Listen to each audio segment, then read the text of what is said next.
All right. Welcome, everyone. Today, I am joined by Dr. Marianne Matzo for another amazing live stream. We are chatting today all about the changing roles of relationships when one partner becomes a caregiver for another.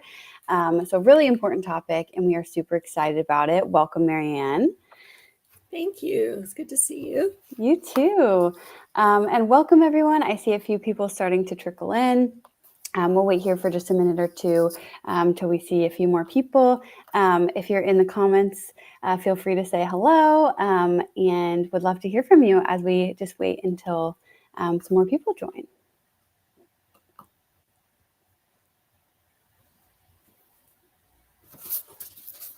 Welcome. I see a few people on our live. As I mentioned, if you're joining us just now, we are having a live stream today about the changing roles of relationships when one partner becomes a caregiver for another. If you're joining us now, feel free to drop a hello in the chat. Would love to hear from you, and we'll get started here in just a minute.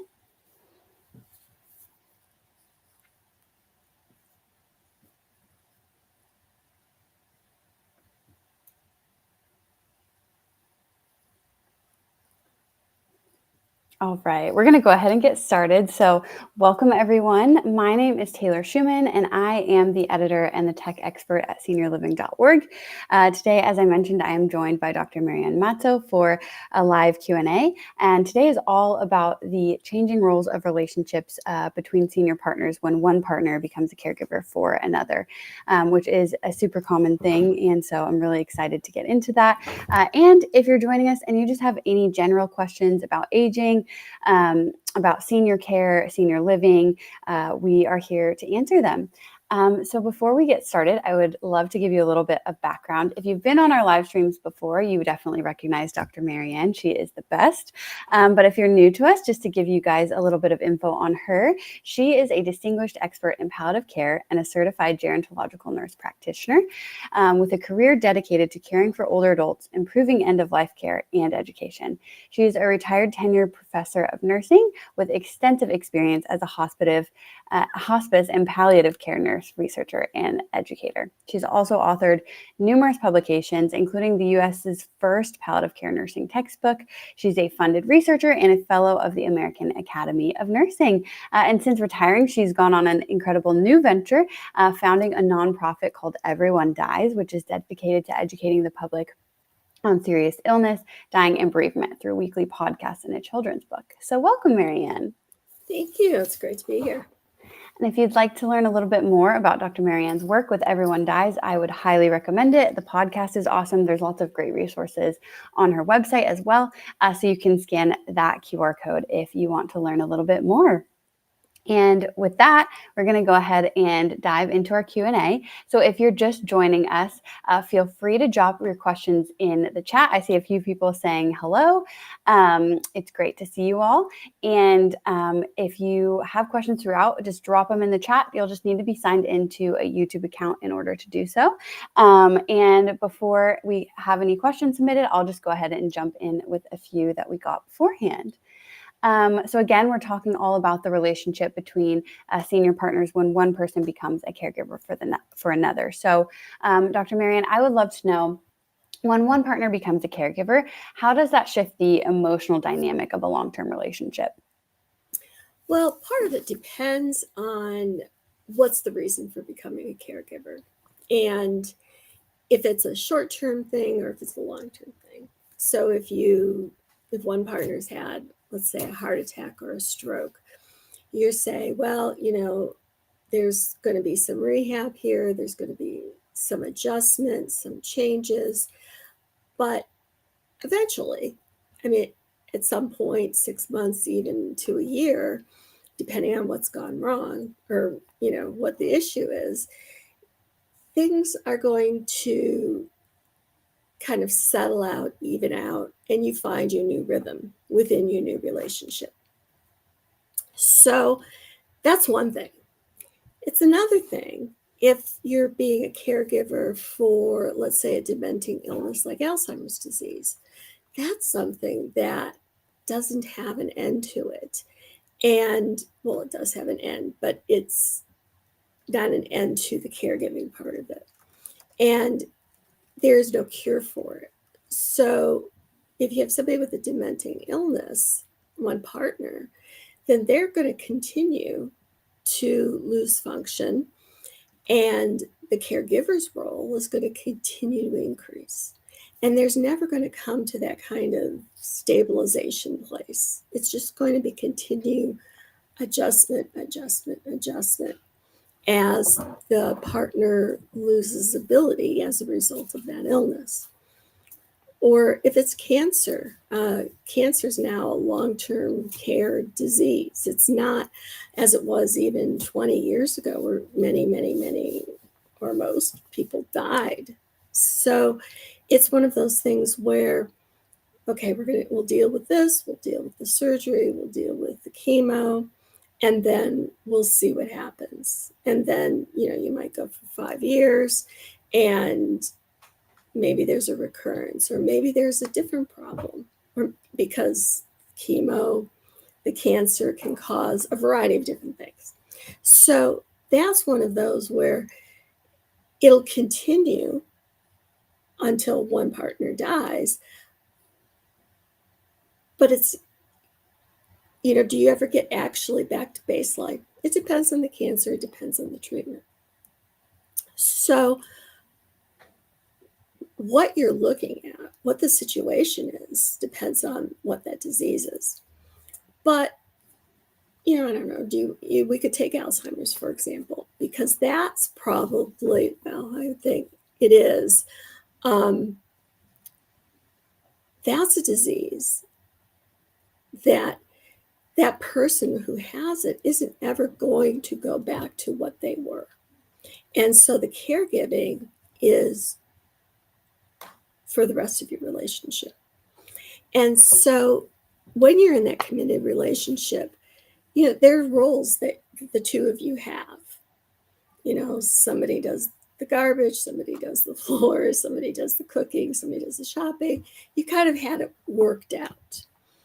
And then with somebody being diagnosed with a dementing illness, are they going to be able to contribute the way that they did? No. They might be able to continue some things for a while, but everything eventually is going to fall to that caregiver. So the cooking, providing all the care, making all the decisions, everything that's done within that household falls on that caregiver. And that is a truly exhausting role. It's very, very difficult. Then there's the loss of that spouse or that partner, whatever that relationship is, as they get sicker and sicker and sicker. So there's the grief on top of it. And there's the change in the role.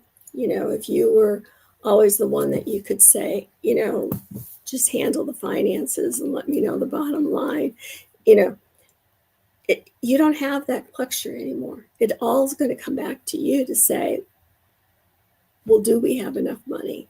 I have to make out the checks. I have to call the person who is going to do any repairs on this house. Everything is falling to you. And the relationship can't help but change because neither one of you are the same person anymore. One person is sick and the other person is doing everything to try to keep everything afloat.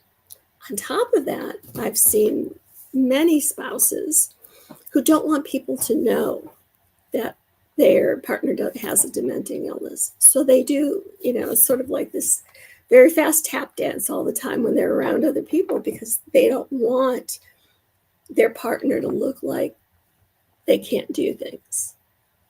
And so it's an exhausting role. You don't know how long it's going to last. You don't know what's the next thing that's going to occur. And it's a really hard change. On top of that, are you with people who can appreciate what's going on?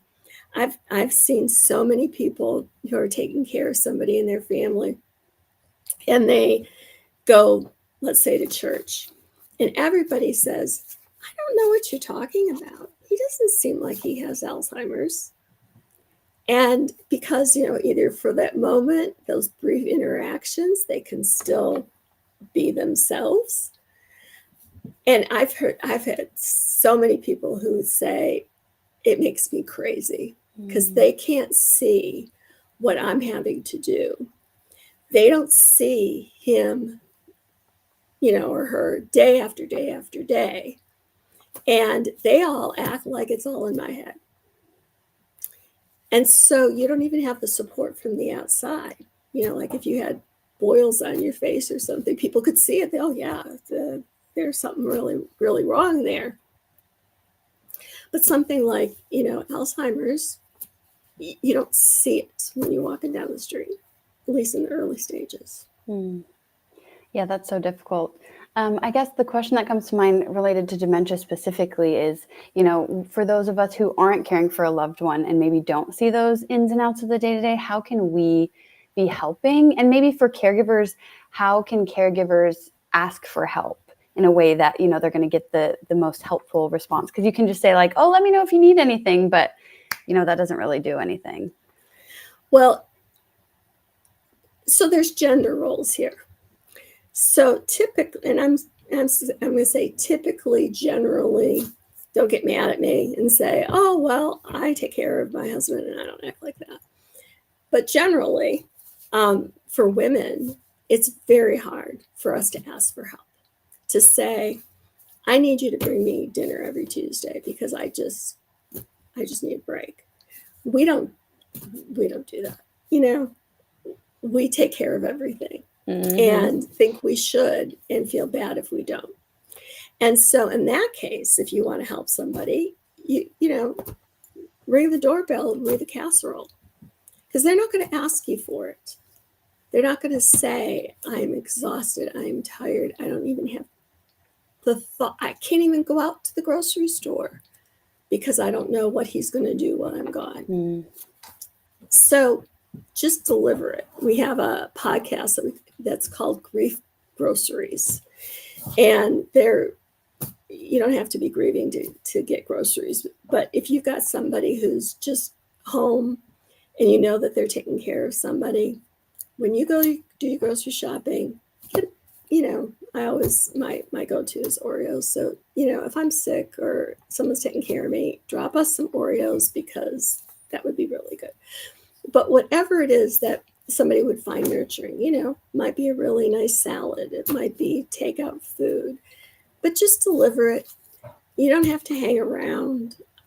Sometimes it's more confusing with all the rhythms that you have to get into for caregiving to have other people around. Just drop it, call them and say, hey, go to your front door. There's something there for you. And that way you can be supportive. Nobody has to ask for anything. And, if you buy something somebody doesn't like, it's okay. They'll eat. And sometimes they will just eat and say, oh, that was better than I thought it was. Men, on the other hand, have a sort of a different view. I had one man who said that it's like an amputation. That when his wife was ill, it felt like he had lost the significant part of him. And like his wife had been amputated from his side. And men, as depending on the dynamics within the relationship, you might think, oh, they're not going to be able to take care of me. They're not going to be able to manage everything. But if there's nobody else to do it, they'll say, oh, I can do this. I can take care of everything.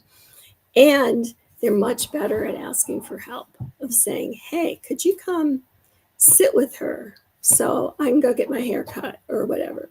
So men in general are better at asking for help and letting people in. And who knows, as Gen Z and all these, the younger generations, hopefully they'll be better at it than the older generation in terms of asking people to step in and to help. But people aren't going to ask in general, so just do it. They need it. Just do it. I love that. And like you said, even if it's maybe a meal that they don't love, or, it's not the perfect thing. It's so often just the fact that someone thought of you and wanted to care for you and help you in a way.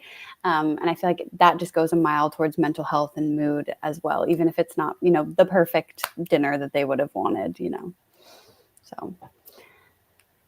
Okay, we got another question, but this one's kind of similar, but I just want to touch on maybe family dynamics. MD asks, how can I best support a family member who's taking care of their spouse long term? So is there any, additional things that you want to add related to family here? Well, I would say that from what you see, it's probably 10 times worse. It's because people try to hold it together when there's, company in the house, even if it's family members. You want people to come over, and if it's really horrible, people are screaming at each other and everything, nobody's going to want to come. And so you want to portray that, if you're the mother and father and have the adult kids and the grandkids over, and you think, this is what we do, this is what we always did. But it may not be what you can do in terms of all the chaos of the kids and all the people and the disruption of the routine that people will get used to. And so, kind of be sensitive to the fact that it's not going to be as it always was. And that's part of the grief too, is that those relationships that you had, those times where you go and sit and talk with your father about what's going on in your life, or whatever, play chess or whatever it was that you would do. If he has dementing illness, he's not going to be able to participate in that same way. And you're going to say to yourself, well, I miss that. I want that. Yeah, you do. And it's just, some people will say Alzheimer's is the gift that keeps on giving, meaning it's not really a gift, and in that it takes away and takes away. And so you get used to the things that you've lost, and then there's another loss coming up for you. And that's what's difficult. And sometimes people will even ghost you. They'll say, or they might not even say anything at all. They might just disappear. Mm-hmm. And you say, well, how come we don't see so-and-so anymore? God, it's been so long since, George came over. It's because illnesses, especially terminal illnesses and illnesses where it's constantly things are being taken away, are hard to watch and hard to bear witness to. And some people will pull away and not watch it, where others who sometimes you wouldn't even think, these are the people who are going to be by my side, they're the ones who show up. So I would talk with my patients think about what are the things that you need, and kind of draw it on a piece of paper, put yourself in the center, and then put, circles all the way around each of that, and say, what are the things I need? I need somebody to drive me to appointments. I need somebody to, take me grocery shopping. I need somebody to watch my partner so that I can go get my hair cut. And take a look at that, and then take a look at the people in your life, and look at what are the skills that people have. And we don't usually look at people in our lives in that way. But you say, he's not much of a talker, but he would be really good to drive me around.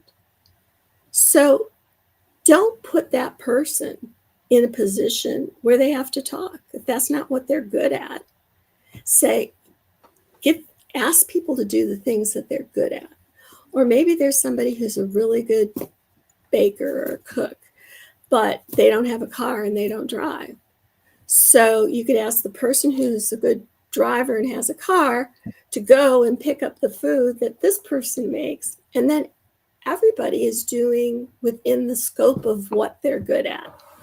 You have somebody who's a really good talker, and you need somebody to talk through what's going on and the loss that you're feeling and the confusion that you're feeling. Well, then that's the person you talk to, not the person who's good at driving the car. And so I really suggest that people take a look at that and ask the people who have the skills to do the things that you need them to do. They'll be relieved that it's within sort of their wheelhouse. You'll get a lot of yeses because people do want to help, but they might not want to help. You give somebody a shower, but there might be this other person who's like, oh, yeah, that's easy. I'll do that. I'll come over and help you do that. And so find the people, think of what their strengths are, and then sort of slot them into the things that you need to get through your everyday. I love that. I think that's a great idea. So we've talked a little bit about, communicating between, say, loved ones that are watching someone else care for a spouse. But I'd love to talk about the kind of communication between the partners. So I know you've spent a lot of your career studying communication around serious illness. So how can couples maintain open, honest conversation during these transitions without adding to the emotional burden? And, this could be, obviously, it's going to look different if the person has dementia, if they have cancer, or whatever it might be. But yeah, just maybe general communication tips. Well, it's kind of, that's a hard thing to do, to be able to think about, okay, we're going to have this honest and open communication. Of course, did you ever have it in the previous 30 years of your marriage? So you have to look at how have you been communicating before this happened. You're not going to suddenly be in this situation where you're the caregiver and the magic communication gods are going to come down and say, here, you finally can communicate effectively. Because I would see people come into my clinic that have sort of abysmal communication. And now they're in this additional stressor of being a caregiver. And it's they can't, you can't magically start to do what you never did. But if you're thinking about, and especially, not adding an additional emotional burden, I think really, really honest, open, effective communication is really hard work. So maybe what we need to do is think about how can we simplify this? Does it have to be completely honest and completely open and, or can it be, I love you. Now, would you put your shoes on? And be very simple. So again, if we're back with a dementing illness, you have to be very directive. You have to keep things, not a whole lot of words, because if you get to like the 8th word, you've lost them. The connection's not there. So keeping it simple. I had one person tell me that the way that they did it is that they took their relationship, their marriage, and they, metaphorically put it in a box and put it on the top shelf of the closet, because everything had changed so much because of the dementia that in terms of being husband and wife, it's really kind of not who you are anymore, even though you are. But your relationship isn't that way. You've got one person who is managing the whole thing. Now, maybe he or she managed the whole thing for the last 30 years. Well, then this won't be that much different. But if they hadn't always been doing that, then this is going to be extremely different. And then look at your expectations for this relationship. If I'm expecting my spouse to mow the lawn every week and he can't even put his shoes on, then I'm going to be frustrated and he's going to be frustrated. So you have to adjust your expectations, adjust what you require to be happy. And I was reading this book. It's called We Are Not Ourselves. and it's by Matthew Thomas, Thomas. And it's about a man who has very early stage dementia. Nobody even knows that's what's going on until probably 3/4 of the way through. But there's a section here that I thought was really appropriate to what we were talking about. So I'll just read it to you. What it says is, there had been times she wanted to kill Ed. Now that he was declining so quickly, she just wanted him home for Christmas. It shocked her that her goals had dwindled to one, but that was all she could focus on even now, 8 months away from the holiday. Once Ed left, she knew he was never coming back. There used to be so many goals. They'd made a list at one point. Learn some Gaelic together. Visit the wineries in Napa Valley. She couldn't remember what else was on the list. They hadn't accomplished any of them. They hadn't finished the house. Much of the first floor looked new and appealing, but a good deal of the second floor was dilapidated and run down. She hadn't gone back for a doctorate. She hadn't learned to play better tennis. They'd never taken that trip to Europe. They might never take another trip anywhere. They didn't need to go anywhere anymore, though. If she could get him to Christmas, she would take it without complaint, whatever was coming. A proper send-off was all she asked, surrounded by the regular crowd on Christmas Eve. The kitchen, the beating heart of the house, full to bursting. By midnight, no one would be left. Smiling Ed in his suit on the couch would be incident-free. Then Mass in the morning, then a short drive to someone else's house, some coffee cake, and a modest second round of gifts.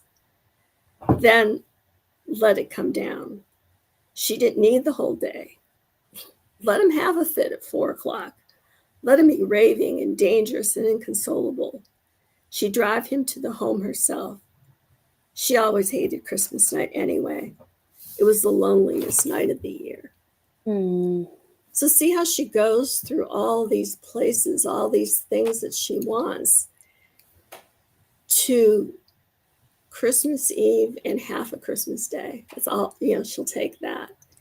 And if, and she says it's 8 months till Christmas, and maybe a week before Christmas, she'll say, I'll just take Christmas Eve.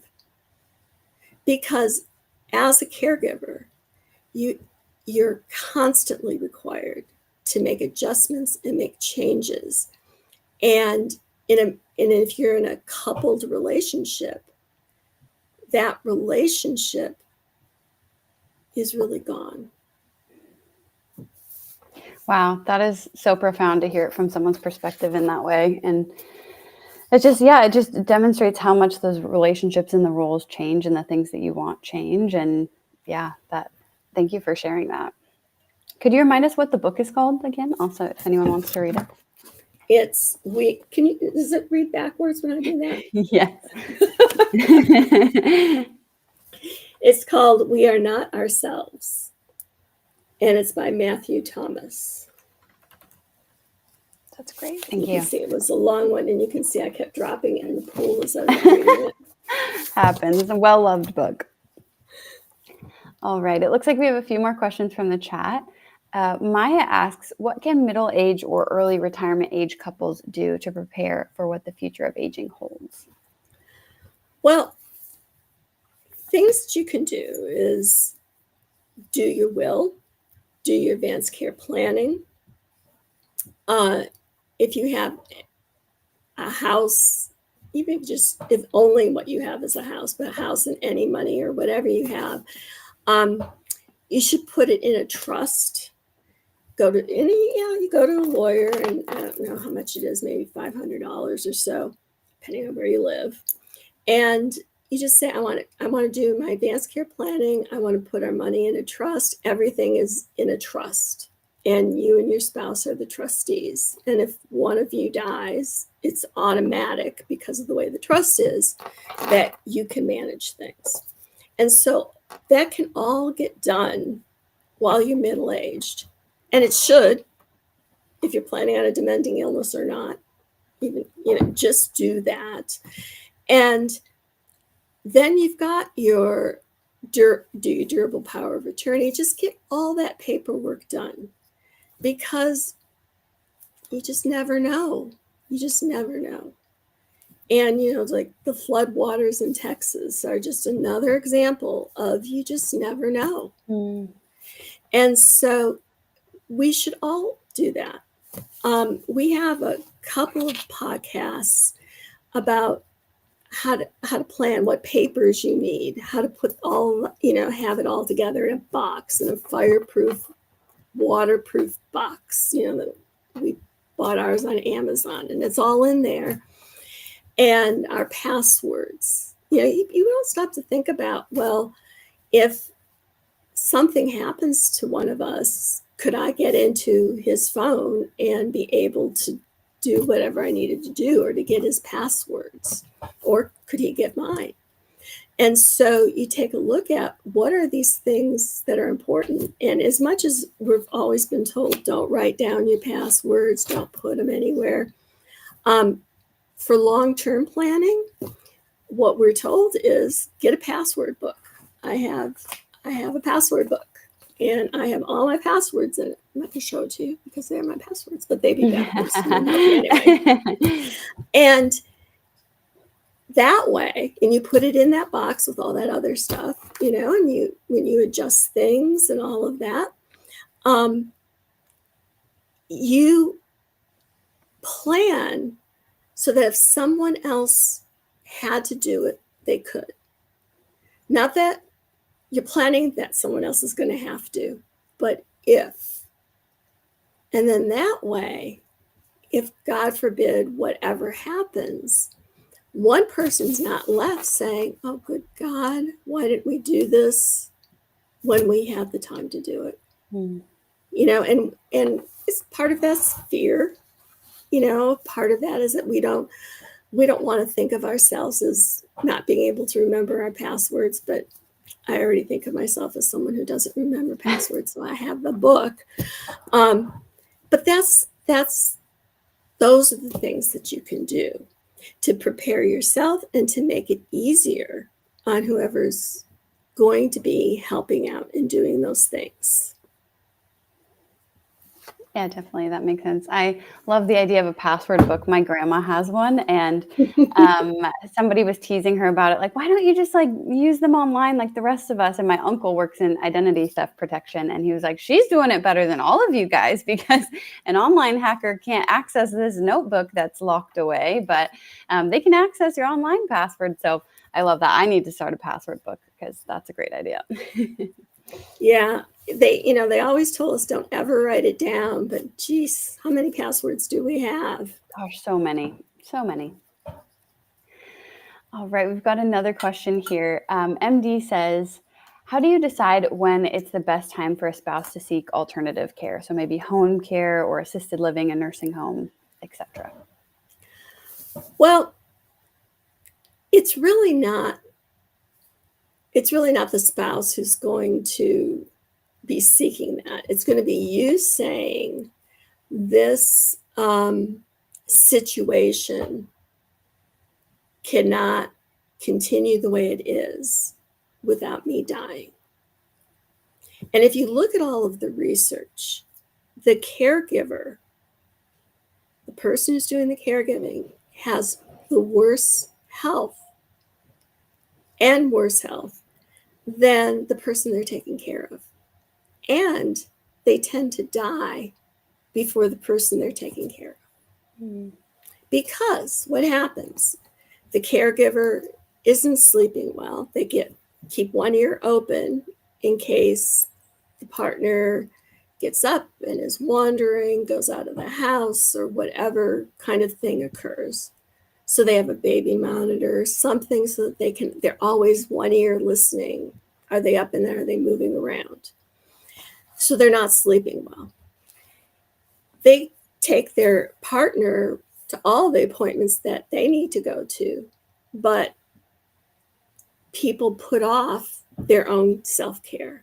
So if it's a woman, they put off their mammogram. They put off going to even their primary care for things that they need. They don't get their blood pressure pills refilled. They're not doing what they would generally be doing. They don't even go to get their hair cut. They have, whatever god-awful color that they can find at CVS, they're putting in their hair. Nobody's cutting it. They don't feel that they look their best. They don't feel their best. It's quantifiable. We can see the data that says that this is true, not about the hair, but about the other stuff. And so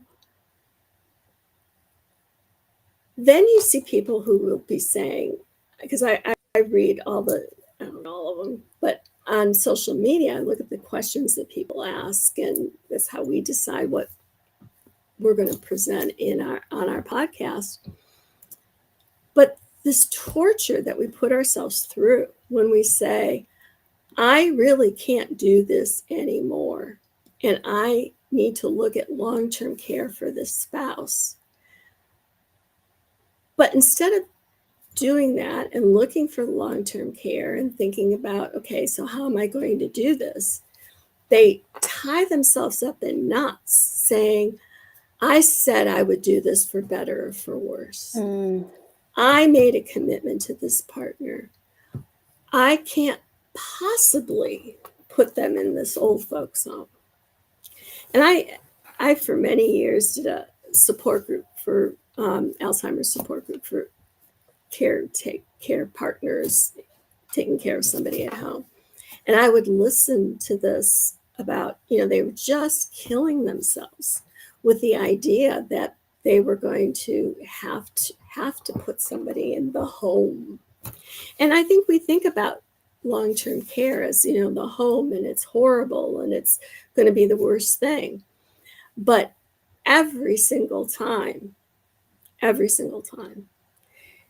that somebody in the group had, put somebody into the nursing home, had them admitted to a nursing home, they'd come back and they'd say, they're so happy there.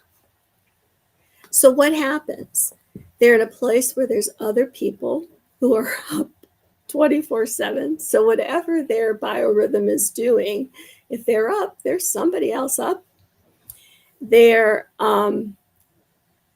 getting all of their needs met. They're getting their showers, their baths. They're, in a sort of a safe way. They're not worried about somebody's going to break in.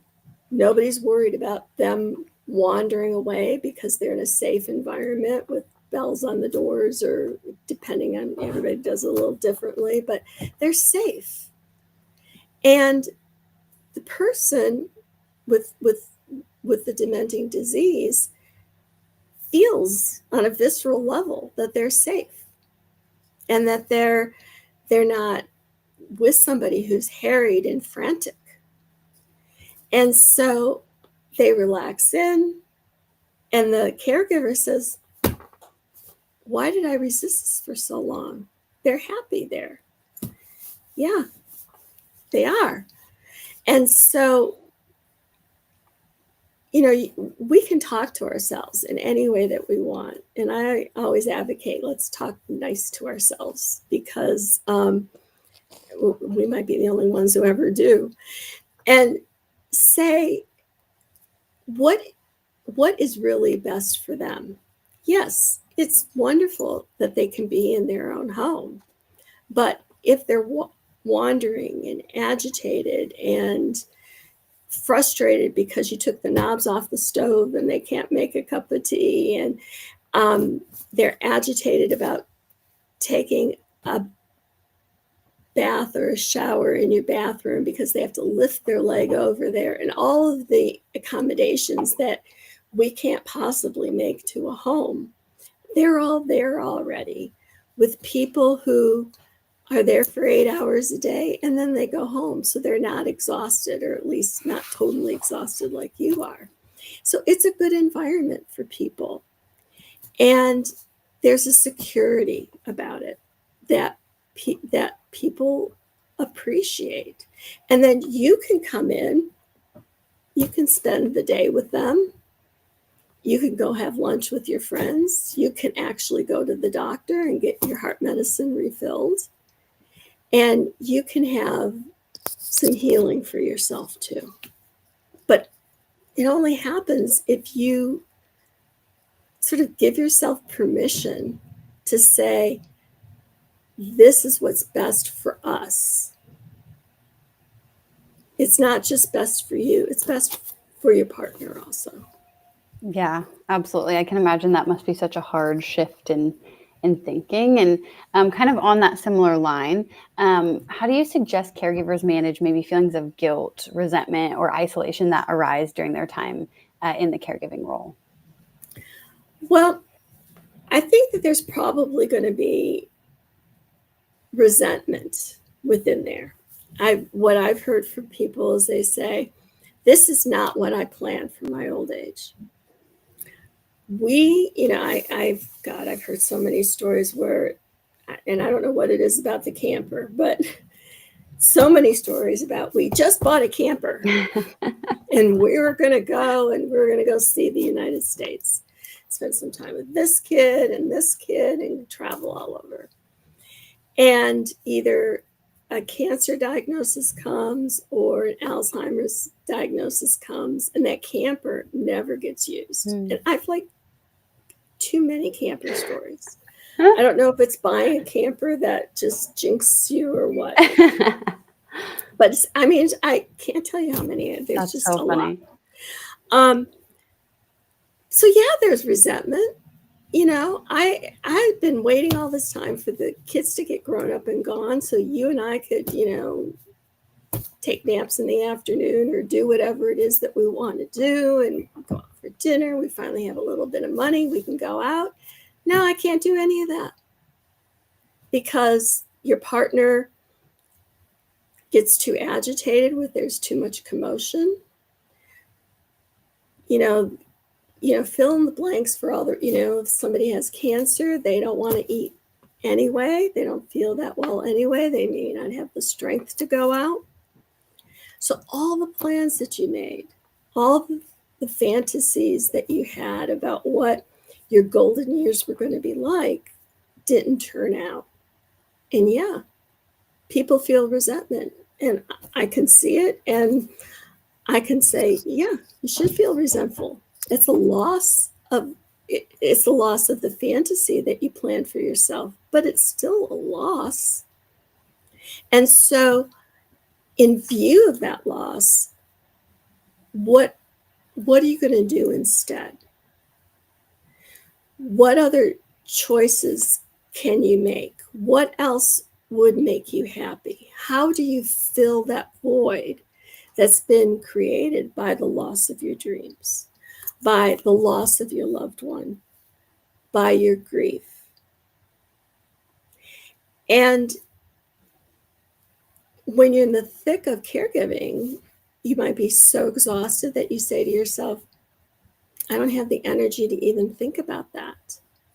But I don't know, if somebody can come over and you can take a bath and just relax, if you can let yourself just take that bath and relax, or let other people nurture you by bringing you food, or if your partner that you're taking care of can go for a walk, or even if they're in a wheelchair, can you push them and go out for a walk? Or maybe you want to get a dog, maybe not a puppy because you don't need that much work, but maybe get a dog from a pound that's, already toilet trained that you can take care of and have that nurturing from a dog or from a cat. But, let yourself rest without guilt. Let yourself relax. And in that relaxation, depending on your generation, rest is not laziness. It's part of how we survive. And to say, if I'm going to survive another day to do this 24-hour-a-day job or 26-hour-a-day job, then I have to have something that's going to let me keep going. I have to go to the doctor and get my blood pressure meds filled. I have to have more than just M&Ms and toast to eat during the day. I have to take care of myself, even if I think I don't have the time or the energy. And if you get to that point where you say, all I'm eating is toast and I haven't showered in a week, then you need to stop and say, this is not sustainable. I'm going to kill myself in this process if I don't start doing something different. And that's really hard to do. That's really hard to do. Yeah, absolutely. That's such a challenge, but I think that's kind of the perfect message, is to let yourself rest without guilt and to take care of yourself, even if you feel like you don't have the time for it. I think those are two essential things. One of our viewers, James, said, we don't have any illness, but my wife stays at home. I always try to make sure that she has her away time her time away from the baby, to journal, to eat, etc. Yeah, it doesn't really matter where you're at in life, but being able to carve out that time for yourself is so essential. I think what's different, though, James, is that when you have a baby, you know that they're going to eventually grow up and walk and go to school and hopefully eventually move out of your house. And so you have the sense of, this is what I'm doing right now. This is the commitment I made to this child. You kind of know generally what's going to go on in terms of, they'll go to first grade, then they'll go to second grade. And, it's real different when it's your partner, when you don't know how long it's going to last. And maybe your partner was always very nurturing of you, like you are of your wife. And now there's nobody that's making sure that I have time to journal. And I don't know, is this going to last for 10 years? Is this going to last for 20 years? And will I be alive to even see it at the end? So I can see your point, James, that, at any age, at any point in our life, that these are the struggles or the challenges that we see. But in elder care, it's very different, because your partner, you want them to be your lover. You want them to be your friend. You want to be able to talk about what jerks your kids are being, whatever that is. You want to be able to have that. But in certain situations with certain diseases, you can't. You don't have it. And I think that's one of the things that's really hard, is like, when will this end? With a kid, unless they do real stupid stuff, but got to even plan on that, because kids do stupid stuff all the time. That there's sort of a natural trajectory that isn't the same in this kind of elder care. Definitely, that makes sense. Well, as we've talked about, there are so many challenges that come with caring for a loved one, but we just want to remind you as we wrap things up that you're not alone in it. If you are a caregiver and you're caring for a loved one, we would invite you to join our Caregivers Corner. It's a Facebook group where you can connect, you can share your experiences, and you can seek advice from experts. And when you're having those difficult days, when you need advice, when you need help, you can lean on those individuals. So I would highly recommend joining that. You can scan that QR code to join. Or if you are new to caregiving and it feels overwhelming, you can also take our Compassionate Caregiving course, which is a completely free course at SeniorLiving.Org/caregiving/courses, or you can scan the QR code here on the screen. It'll give you all of the essential skills to help you get started and link out to other useful resources and things to help you. So just remember, you're not alone, and take care of yourself. And with that, we are going to wrap things up. Thank you so much, Dr. Marianne. This was such a wonderful conversation. And we'll see you all next time. Thank you so much for joining. Thank you.